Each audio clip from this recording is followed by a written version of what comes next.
प्रधानमंत्री, इसको बोलते हैं प्राइम मिनिस्टर, पीएम यानी। और इसकी चर्चा हम करते हैं आर्टिकल 75। ठीक है, सब लोग फोकस करो यहाँ पे। तो 75 आर्टिकल में प्रधानमंत्री के बारे में बताया गया है कि देश का एक संवैधानिक प्रमुख होगा और मंत्रिपरिषद का प्रमुख कहलाएगा ये। मुख्यतः राष्ट्रपति का मुख्य कौन होगा? सलाहकार। ये बहुमत दल का नेता होता है जो चुना जाता है और किसी भी सदन का सदस्य हो सकता है, या तो लोकसभा का हो सकता है या फिर राज्यसभा। तो लोकसभा या राज्यसभा का हो सकता है, तो फिर कम से कम इनकी कितनी उम्र होनी चाहिए? 25 वर्ष होनी चाहिए। मिनिमम जो एज है इसकी वो कितनी होनी चाहिए? 25 वर्ष। अब तक सबसे कम उम्र का जो पीएम बना है वो राजीव गांधी। ठीक है।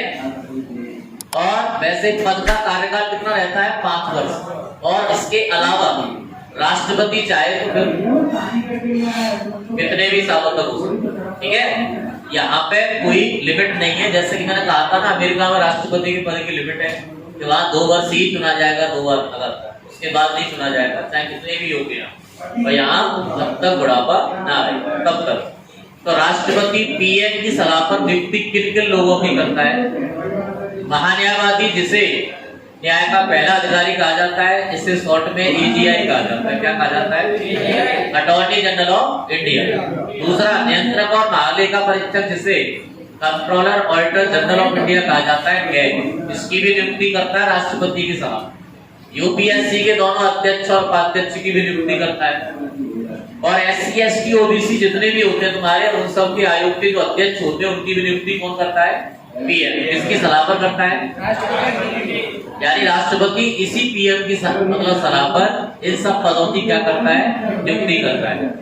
नोट में मैंने बताया है, ध्यान रखना, पीएम आप भले ही चुने गए, लेकिन आपको 1 महीने के अंदर अपना जितना भी दल है ना, उनका विश्वास जीतना पड़ेगा। अगर आप विश्वास नहीं जीत पाए तो आपको उस पद से हटा दिया जाएगा। अभी हाल ही में देखा था आपने कि उत्तराखंड के सीएम लगातार बदले गए थे। तो इसके पीछे कोई दूसरा कारण था? नहीं, वो विश्वास मत का कारण था।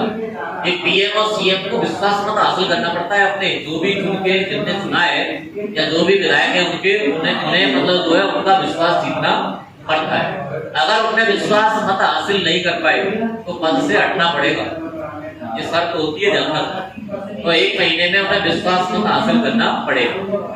अच्छा, पीएम के हाथ में कौन कौन सी ऐसी योजनाएं होती है या फंड होते हैं? जैसे पीएम राहत कोष होता है, कहीं पे भी आपदा हो जाती है तो पीएम के का एक राहत कोष होता है, वहां से पैसा अनुदान में मिलता है। लेकिन पीएम पूछेगा किससे? ध्यान रखना, राष्ट्रपति से। बिना राष्ट्रपति के कोई भी अनुदान आप नहीं ले सकते। दूसरा, पीएम फसल बीमा योजना। हम देखते हैं भारत में विशेषकर कुछ अनजान लोग वैसे आंदोलन करने बातों को होते रहते हैं आंदोलन, लेकिन आप ये भी देखते हैं कि सब योजनाएं हैं केंद्र में, इतनी योजनाएं, कोई व्यक्ति परेशान नहीं होगा। हर चीज की योजना है। अगर आपकी फसल बेकार होगी, जैसे अभी हाल ही में वर्षा हुई, फसल बेकार होगी, बीमा कर देते उसका। अब तो किसान को हर चीज उपलब्ध है। अगर किसान ने पढ़ा लिखा है तो जो समझ लो उसे बहुत पैसा मिल सकता है हर चीज का। आप जैसे फसल बो रहे हो तभी बीमा करा तो उसका क्या दिक्कत आ रही है? अच्छा, वो खराब हो या नहीं हो, कुछ भी हो, सरकार की गारंटी है उसको। समझ में आ रहा है कि नहीं आ रहा है? हर फसल का बीमा करना चाहिए किसान। और कोई दिक्कत है ना, उद्यम करना है, समझना कुछ नहीं, कोई 1-2 रुपए मिलते हैं। अच्छा ऐसा मतलब पैसा मिलता है।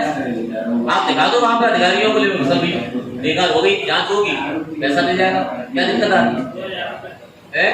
2000 रुपए तो सम्मान निधि है, सम्मान निधि है 2000 रुपए। तो ये बीमा वाला जितनी की फसल होगी ना उतना मिलता है। सम्मान निधि अलग है, ये पीएम खाते से जो कटती है। हर चीज की योजना है युवाओं के लिए, बेरोजगारों के लिए, लेकिन कोई फायदा तो नहीं होता।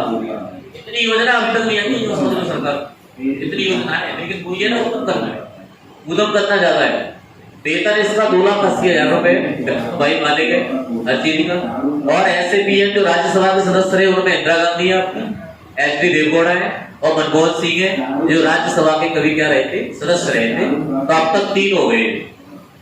ऐसे पीएम जो सीएम रह चुके हैं उनमें मोरारजी देसाई जो महाराष्ट्र के सीएम थे, चौधरी चरण सिंह जो यूपी के सीएम थे, किसानों के मसीहा कहे जाते हैं चौधरी चरण सिंह, इनकी सरकार में किसानों को बहुत महत्व दिया गया था।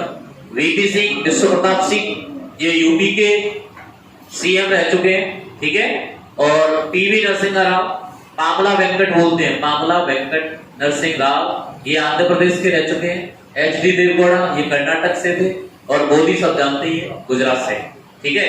अब जो देश का पीएम होता है उसका निवास कहाँ पे होता है, तो 7 लोक कल्याण मार्ग, इसका नाम क्या हो गया, 7th रेस कोर्स हो गया। हमारी हेडक्वार्टर है ना ये फोर्स नेवी आर्मी का, नई दिल्ली, यही पे 7th रेस कोर्स पे यही भर्ती होती है। और इसे क्या कहा जाता है, जहाँ पे पीएम रहता है उसे पंचवटी कहा जाता है। ध्यान रखना, ये पंचवटी वो नहीं है जो तुम सोच रहे हो, ये जगह का नाम कर दिया उन्होंने, नई दिल्ली में इसका ये आवास हो गया। अब बात करते हैं कि अब तक कितने पीएम चुने जा चुके हैं, तो अब तक कितने पीएम चुने जा चुके हैं, 17 पीएम चुने जा चुके हैं। एक क्वेश्चन ये हो गया। दूसरा, पहला कौन सा था, जवाहरलाल नेहरू, और सबसे बाद में इस समय कौन है, नरेंद्र मोदी। अब सबसे ज्यादा समय तक कार्यकाल किसका रहा, जवाहरलाल नेहरू का। सबसे कम समय तक किसका रहा, अटल बिहारी वाजपेयी का। मात्र 13 दिन का कार्यकाल माना जाता है इनका, है ना। दूसरा, इनके सर्वाधिक कार्यकाल 16 वर्ष 9 माह 12 दिन का रहा। लाल बहादुर शास्त्री ताशकंद समझौता इन्होंने किया था, रसिया गए थे, उस समय बताया जाता है कि वहीं पर इनकी एक होटल में जो है इनकी क्या हो गई थी, मृत्यु, रहस्यमय मौत हुई थी। अब तक इसका पता नहीं पास हो पाया। इंदिरा गांधी पहला पीएम बनी, आयरन लेडी कहा जाता है, और इन्हीं के समय बहुत सारे ऑपरेशन हुए जो बहुत खतरनाक भी रहे लोगों के लिए, जैसे सिखों के लिए ब्लू स्टार ऑपरेशन किया इन्होंने। इमरजेंसी के समय का मतलब जो है बुरा काल था। मोरारजी देसाई और चौधरी चरण सिंह दोनों ही जनता दल पार्टी से थे, और मोरारजी देसाई को तो अविश्वास मत से हटा दिया गया था, वही वाली बात कर रहा था मैं। तो 1 महीने के अंदर जब विश्वास नहीं जीत पाए थे तो इनको हटा दिया गया था। चौधरी चरण सिंह आए थे, ये पहले पीएम हुए जो कभी लोकसभा में गए नहीं। ये देखा होगा आपने, सचिन तेंदुलकर राज्यसभा के सदस्य चुन गए, लेकिन कभी भी राज्यसभा में देख ही नहीं गए।